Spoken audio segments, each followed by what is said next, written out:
Hello and welcome to the Joy News Prime, live from our studio here in Accra. We're live on DSTV channel 421, GoTV channel 125, and around the world on myjoyonline.com. Coming up, the police in the Ashanti region have arrested 3 of the people who abducted and assaulted a multimedia crew at a mining site on Sunday, following media reportage on the incident. Details as Joy News journalist Erastus Asaridonko recount his and his crew's near-death experience at a mining site. Was one of the armed men sat behind the driver and asked him to follow their vehicle. And so we followed their vehicle. We were flanked by motorcycles with all of them armed. And what is organized labor's next line of action 2 weeks after calling off decision to strike over Galamsey activities and Parliament's inability to repeal LI 2462 in its first week of sitting? The government will take... I don't know, but we'll check it. Yeah, so if it comes and it's a matter of we doing revocation, what procedure and all would also be looked at. And in this week's episode of Street of Despair, we'll tell you the harsh realities of 2 young individuals who were forced to abandon their dreams at an early age in order to survive. So my young siblings were allowed to go to school, but I was not.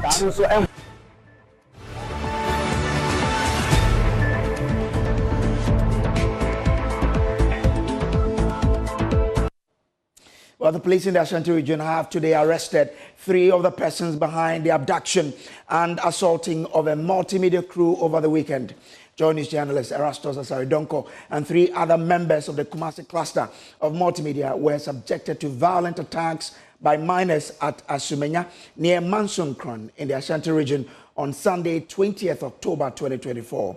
The Multimedia group has come out to strongly condemn the attack and called on the police service to swiftly bring the perpetrators to face justice. We'll bring you details of the statement shortly, but first, listen to this chilling account of the incident as narrated by Erastus Asaridonko on the AM show on Joy News this morning.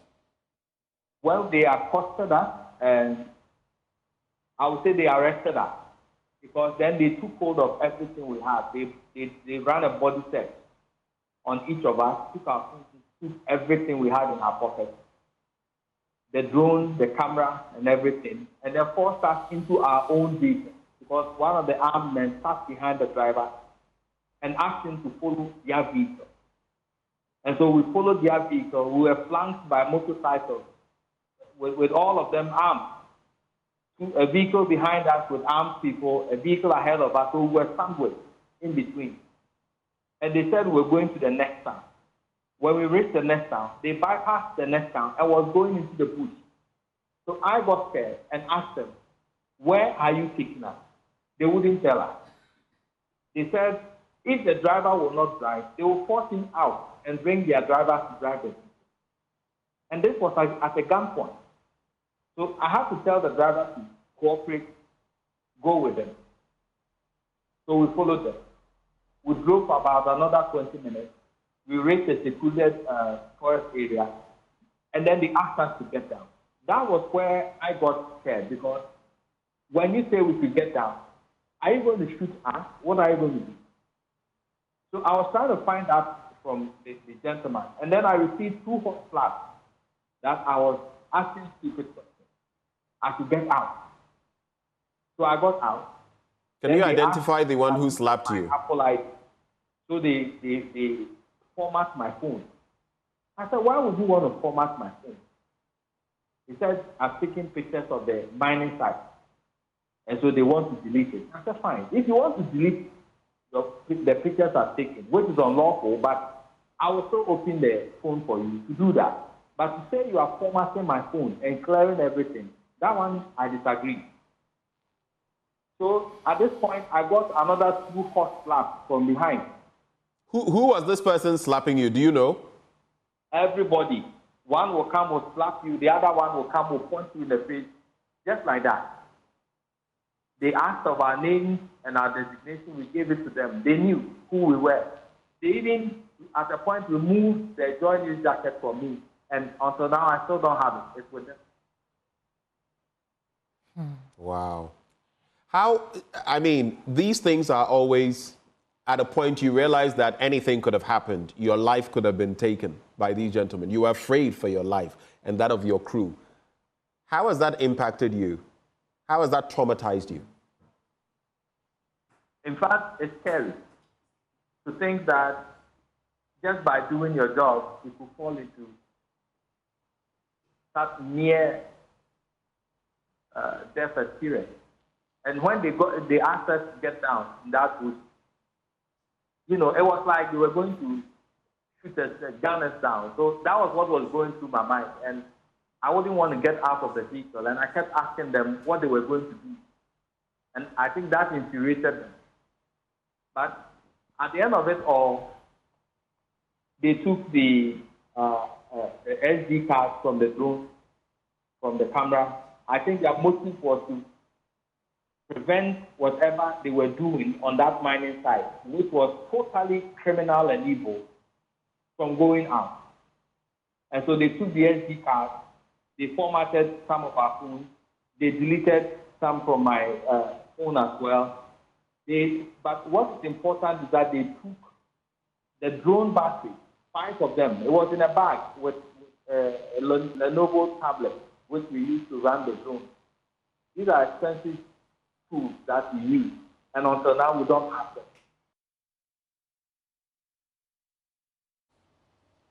them. Let's share with you now details of a statement the Multimedia Group Limited has released on this very sad incident. Now, the company has been recounting how this has been impacting them and,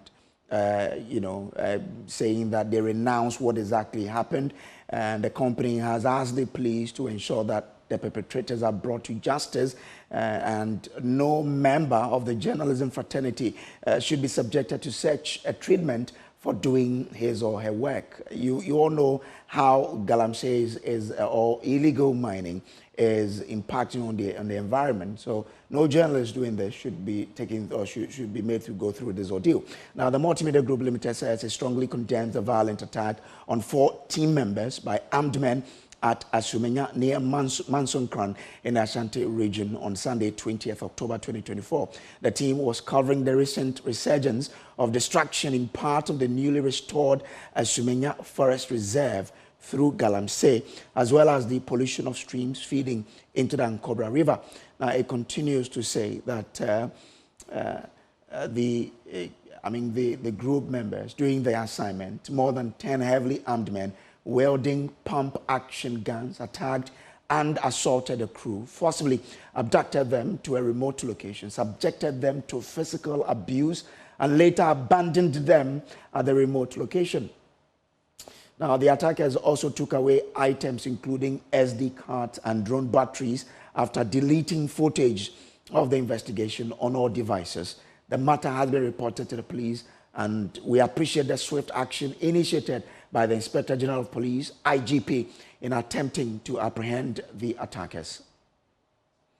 We unequivocally denounce this attack on our journalists and call on the Ghana Police Service to ensure that the perpetrators are swiftly brought to justice and all those involved made to face the full extent of the law. No journalist should ever be subjected to such brutality for simply doing their job, especially when they are dealing with such an ecologically devastating matter as Galamsey.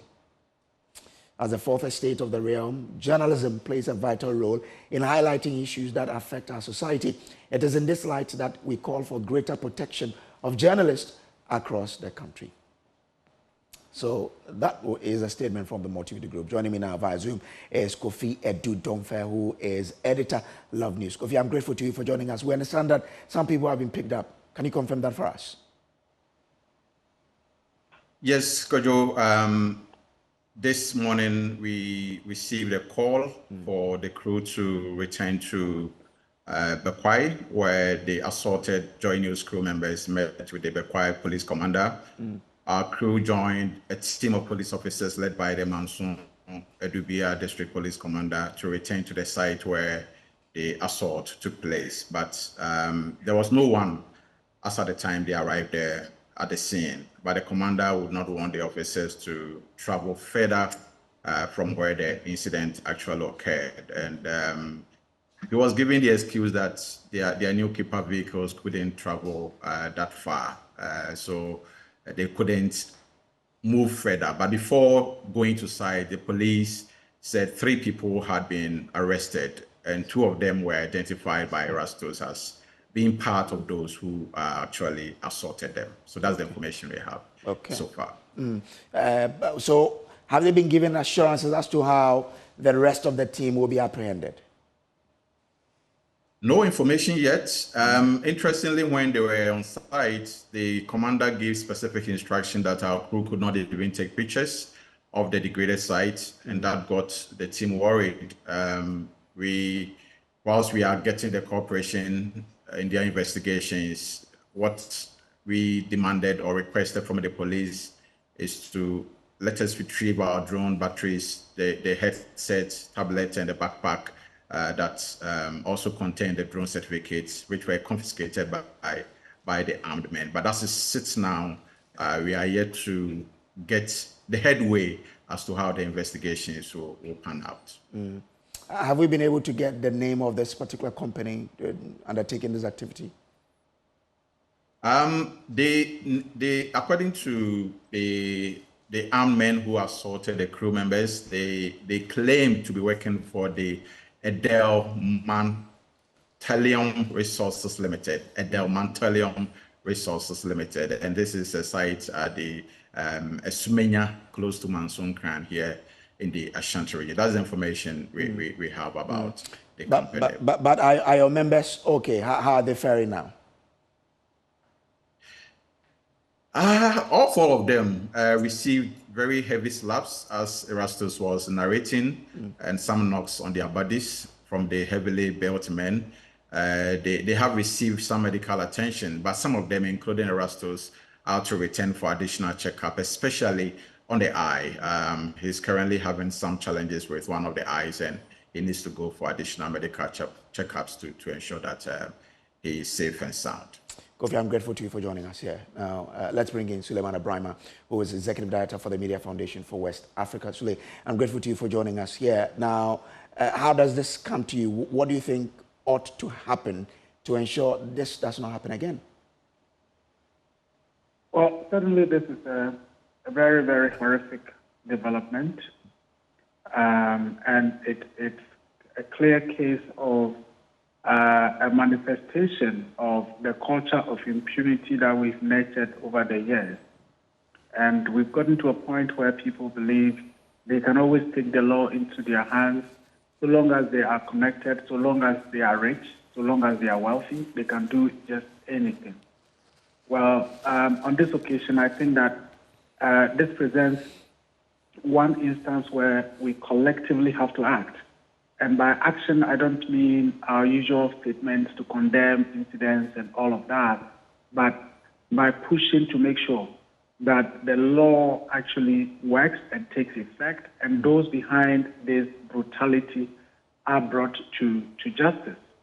Fortunately, at least for now, we are told that the area belongs to a particular company.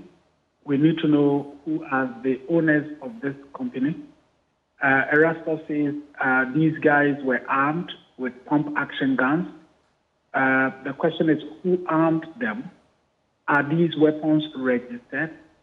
And what is the purpose of arming these people in a forest reserve if they are there for legitimate mining? I don't think that you go to a concession of any legitimate company that is mining, and people there would have to be armed, and then do what they did. The other good thing is that we are told the police have already picked some people.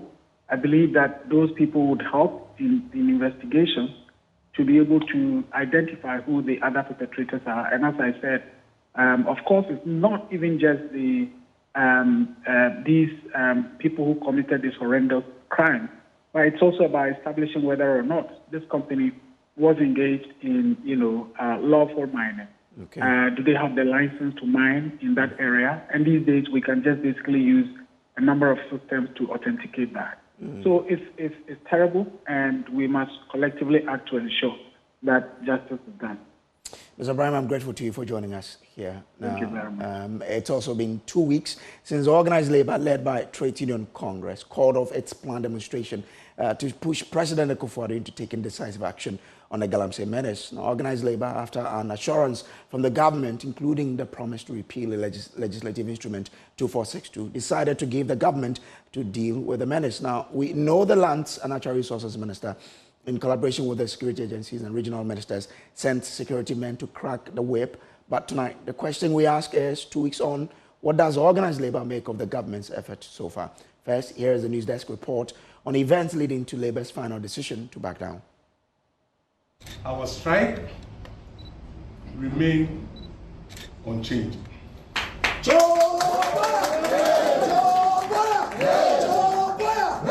That was the clarion call by organized labor pressuring government to stamp out the menace of illegal mining that had ravaged forests, reserves and water bodies.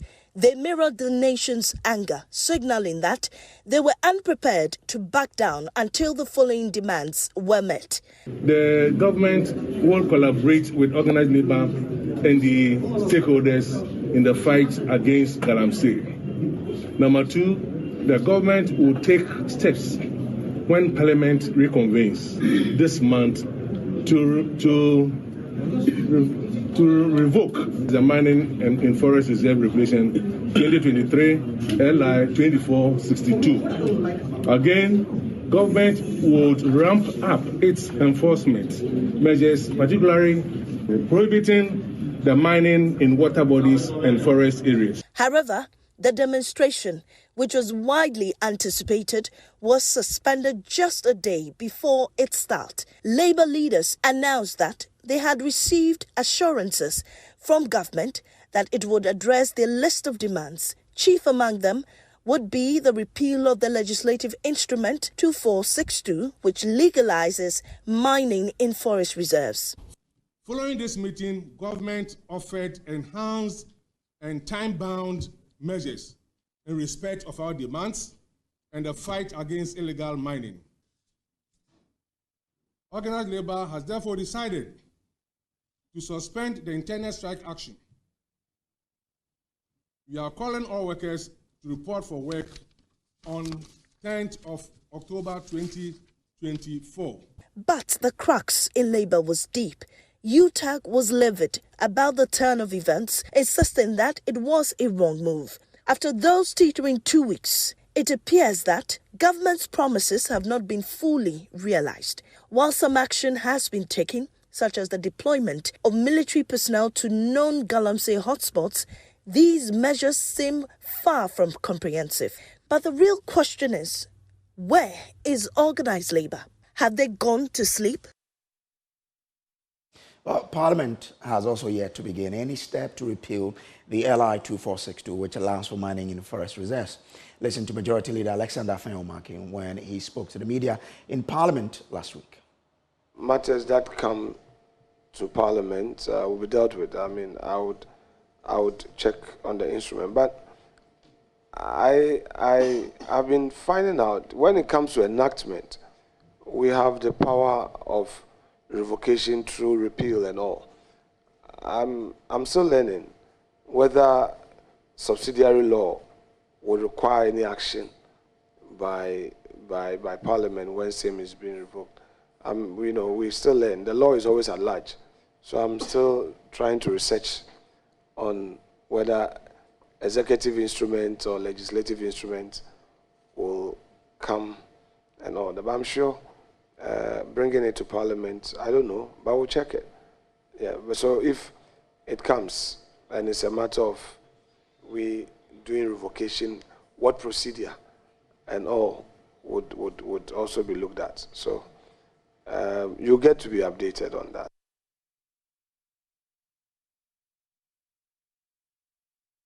Well, away from that, a nationwide strike by the Public Sector Workers Union of the Trade Union Congress is currently in full swing as work has grinded to a halt in key sectors of the economy. The strike, which started today, was called in response to ongoing grievances regarding pay, working conditions, and the government's failure to address critical labor concerns. General Secretary Jay, who says their strike is as a result of a breakdown in negotiations with government over its failure to pay allowances of its members on the single spine salary structure. He explained that for the past 10 years, since the implementation of the single spine pay policy, more of its members have been shortchanged. Now, let's still stay here because my colleague Seme Fakpesu visited some of the institutions that have taken part in the strike, and this is what she found. Just day one of the Public Sector Workers Union strike, but it's already hitting hard because the public cannot have access to essential services. Earlier, we were at the passport office, and the director told me that they are working, they have their vetting officers who are reviewing applications and also issuing passports. We also saw people in queue waiting to be attended to, but they wouldn't speak to us. And then at the Electoral Commission office at Rage, no workers, there are no traces of workers. We didn't see any worker around. The commissioner in charge here spoke to me, who told me that their workers are not opposed because of the strike. And also at the Forestry Commission, we were told that some of their members came to work earlier but had closed earlier than expected. And they're also hopeful that the government will reach an agreement with the union over their single spine allowance that has not been paid for over some time now. Reporting for Joy News, my name is Rejoice Semefa. And we'll keep an eye on this development. However, from that, poor cooking practices, ignorance and poverty, among others, are contributing to malnutrition among children. A number of children with the condition are sometimes considered as spirit children and left to die due to superstitions. Health officers in the area say more needs to be done to check the health threat. Joy News' Emefa Etiamo Eli visited two major health facilities in Karaga and spoke to both health officials and some mothers attending to children with malnutrition. There is more in this report. He lost all muscles and could count the bones. And so I myself, I was afraid of the child. That's Salima, mother of three. She looks 30, and fortunately, she's unable to tell her age. At 14 months, Abdul, her third child, was diagnosed of malnutrition.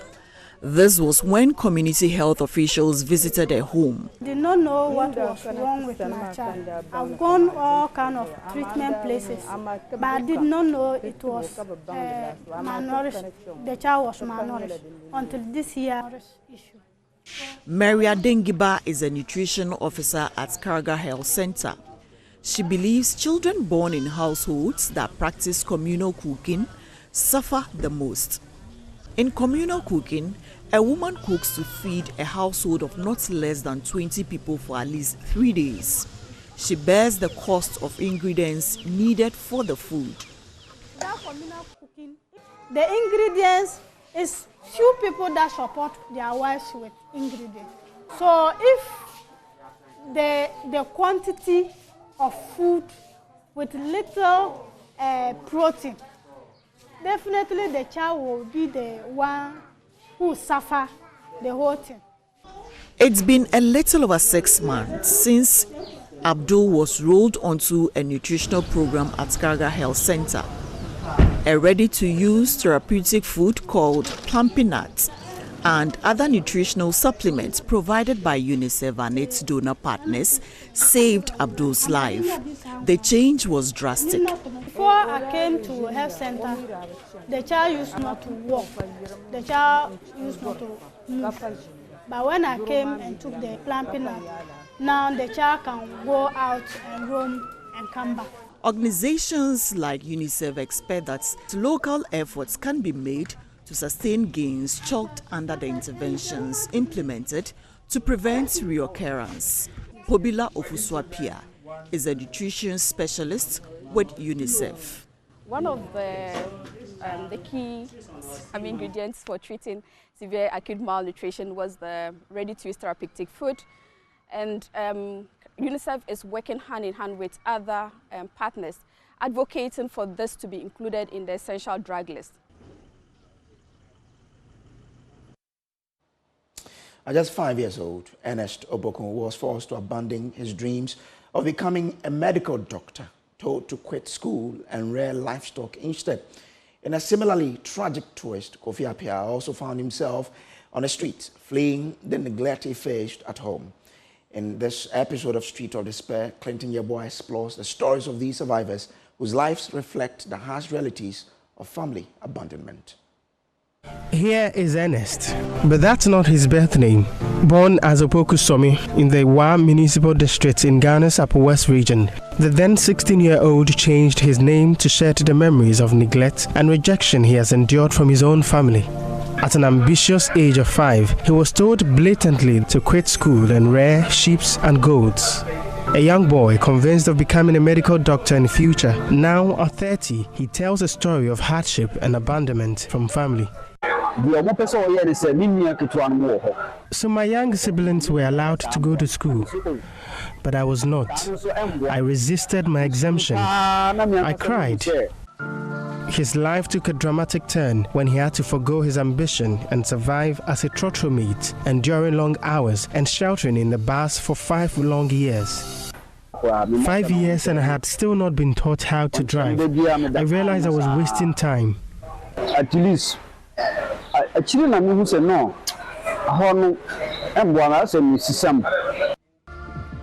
Through his disappointment, a helper came along with a tricycle to work with. Ernest makes a livelihood carrying loads throughout the day to feed himself and his nuclear family.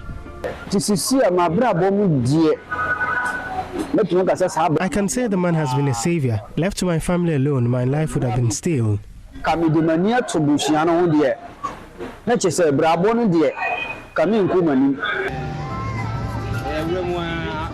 A cobbler, Kofi Boateng, makes way through the crowd, trying to spot dirty shoes. His situation mirrors Ernest in several ways. His dream of becoming a professional chef was crushed when financial struggles and family neglect pushed him into looking for means to survive as a shoemaker.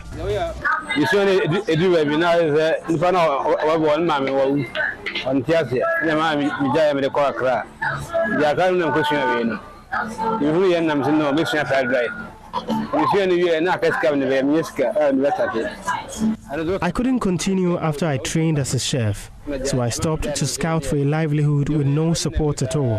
The family support was one-sided, and I received none. The phenomenon of streetism has been majorly fueled by family neglect and social pressures. On the streets of Kumasi, many of these children are growing without guidance, shelter, and security. The long-term effects are devastating. Professor Kojo Oforidua is an associate professor at the Department of Sociology and Social Work at the Kwame Nkrumah University of Science and Technology. I think that from where I sit, we need to strengthen the social welfare department or the ministry so that they can play their role towards these children who are found on the street. Reporting for Joy News, my name is Clinton Yeboah. This is still Joy News Prime. We'll take a break here. I'll be back with more, please. Don't go away.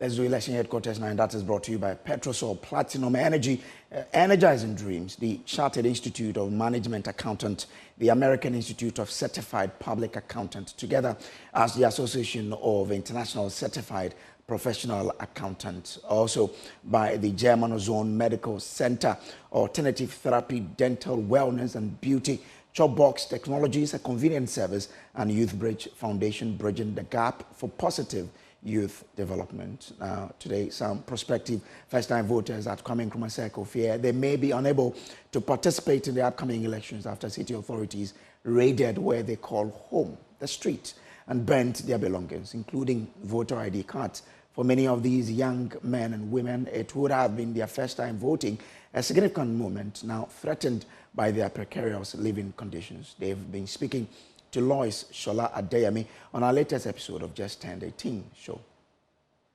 They promised to give us jobs and get us off the streets. But I have a question. The city authorities came and burned our clothes, including our voter and Ghana cards. So if they truly need us, why would they do this to us? You want us to vote for you, yet you come and destroy our voters' card. What are we supposed to do now? We really want to vote in this year's elections, but they came to evict us from where we sleep and burnt our belongings. My voter's card is also gone. They came there and they promised us to give us jobs and a place to stay and food to eat every day. But it ended up like they are lying to us. I mean, if they promise to give you a place to sleep, they promise to give you a good life, isn't that supposed to give you hope? I don't think so. Maybe after you vote for them, you become their enemy. They don't even be wondering out you. They don't even know you. I want to know, what are the issues? And okay, this year because us on the streets in Bianco, we are suffering. Not only me and my friends, we are all suffering. So I think if the government finance shelter or something to do to get something, we all vote, but they don't find anything for us to do. Me and our friends there, we have made our mind already. We will not vote. Now, leader of Movement for Change and independent presidential candidate Alan Chamanting has completed a 19-day tour of the Ashanti region where he interacted with thousands of people and outlined his vision for a transformed Ghana. Mr. Chamanting, during his engagement with voters, outlined his economic transformation agenda, which he believes will create jobs, stimulate economic growth and improve the standards of living of Ghanaians. He has reiterated the need to break the NDC MPP duopoly for economic transformation. Nana Boachi Yadom has a wrap of the tour. And Chamanting started the tour of the Ashanti region by introducing his running mates to the Asantehene Otumfuo Tutu II. The independent presidential candidate engaged various groups including CSOs, market women and sympathizers. He wrapped up the tour with the Afafranto Mega Walk in Kumasi, where he reiterated his commitment to transforming the economy if elected president. If someone promises to arrest the city, we want to hear of how they will do it, not manifesto policies, which cannot be tracked. We want action. Alan Chamanting, I have produced the first master blueprint for the development of Ghana. According to Mr. Chamanting, there is a need to break the MPP and NDC duopoly in the December 7 general election.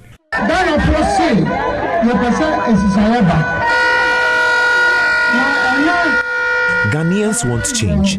They want total change. And Alan is the change. NDC and NPP, after 32 years, have destroyed our economy. 32 years,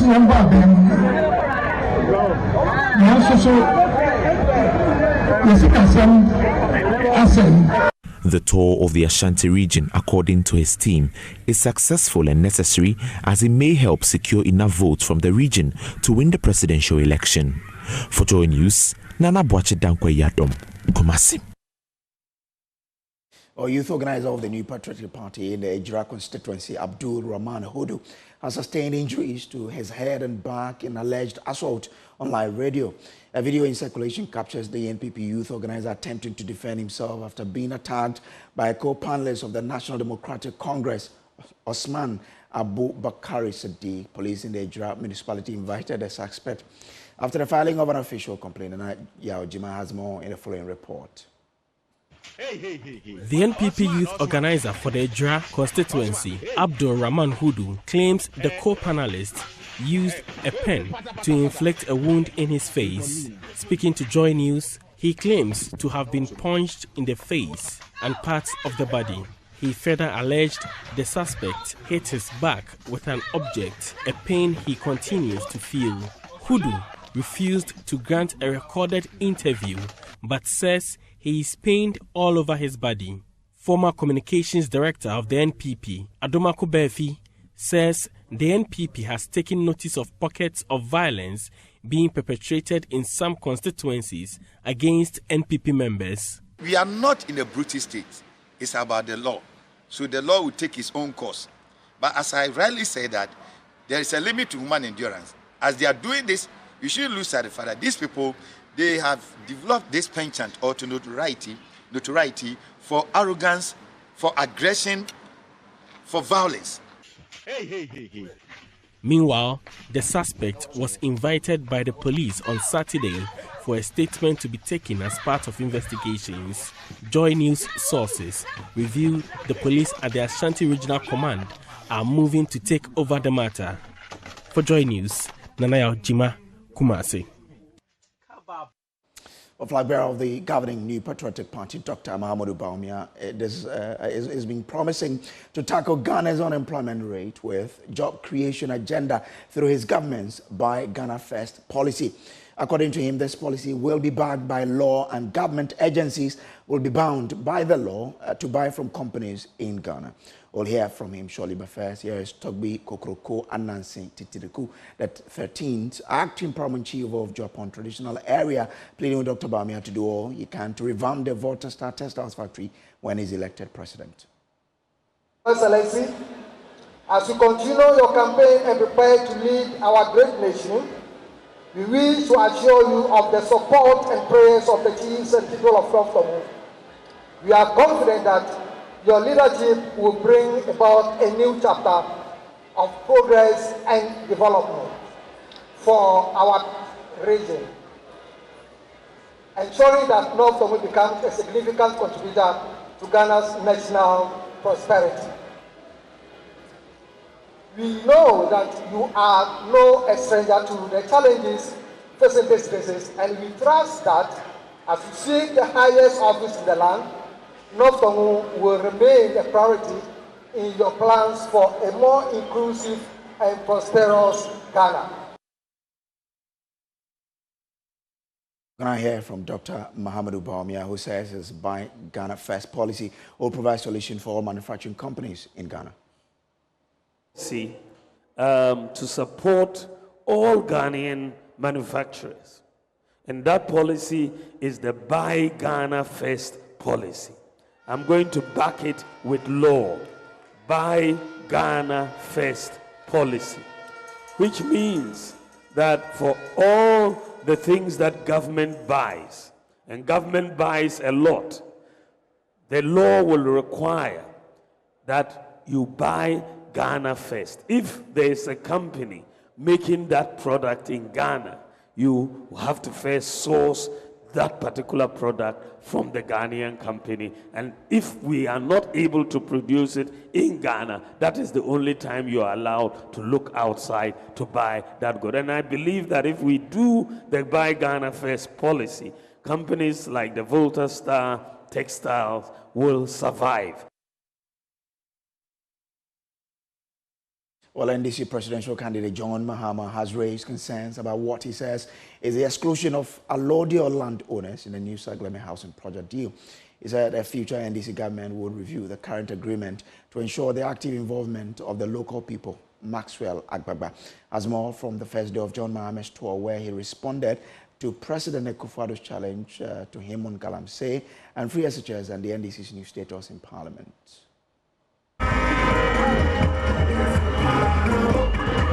The NDC presidential candidate John Mahama visited the Tema West, Lejukuku and Okaikwe South constituencies. He says a future NDC government will retool Ghana's security agencies. John Mahama says the NDC's market enhancement program will improve the state of all of Ghana's markets. There are many other programs that we have already indicated that we'll do. And if you look in the manifesto, you see the 120-day pledge. That is our social contract. And one of them is that in the first 120 days, we'll provide the seed money upfront for the Women's Development Bank. John Mahama also responded to a recent NPP advert mocking his promise to help small businesses grow, stating that the NPP lacks foresight when it comes to supporting businesses.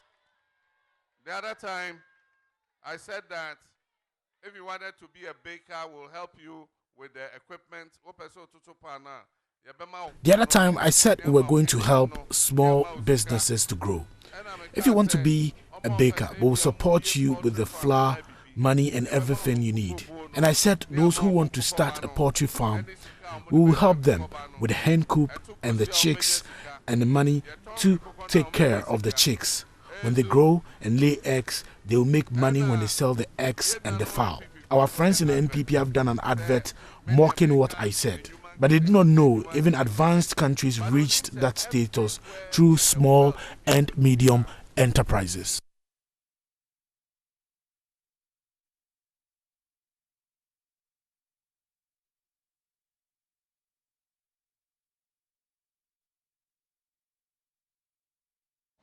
So that was former President John Dramani Mahama there, taking us on a break. We'll be back with more. Please to stay.